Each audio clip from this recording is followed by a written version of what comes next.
De retour à la librairie, nous voici prêts à partir pour un tour du monde en compagnie de Pauline. Bonjour Pauline. Bonjour Laurence. Alors je crois que tu nous as prévu une première escale sur les rives du Mississippi. Tout à fait. Je vais vous présenter le livre de Richard Grant, Les poissons-chats du Mississippi, paru aux éditions Hubuck. Richard Grant est un voyageur aguerri qui, en 2012, en compagnie de sa femme, décide de quitter New York où ils étouffent pour s'installer au cœur du delta du Mississippi. Là, la vie est radicalement différente pour eux. La précarité, le crime, les faits divers un peu glauques, les tensions raciales. Il est aussi profondément marqué par la beauté des paysages du Mississippi et par l'accueil chaleureux de ses habitants. C'est un voyage intense, très instructif pour lui et pour nous aussi, lecteurs.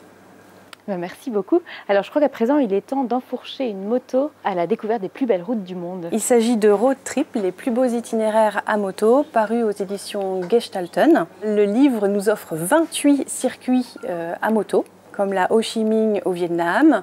On voyage également en Australie, aux États-Unis et la France n'est pas oubliée, puisqu'on parle également des Alpes et des Pyrénées.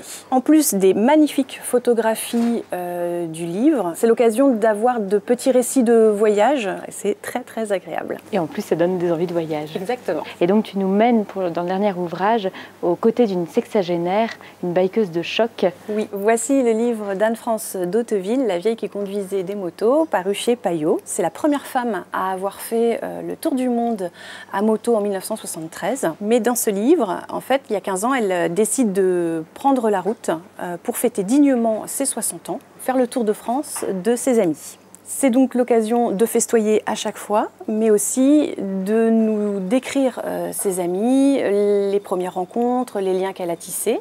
Et puis enfin, c'est l'occasion pour elle d'évoquer le plaisir qu'elle a d'être sur la route seule. J'avais l'impression d'être son compagnon de route et cela m'a fait un bien fou.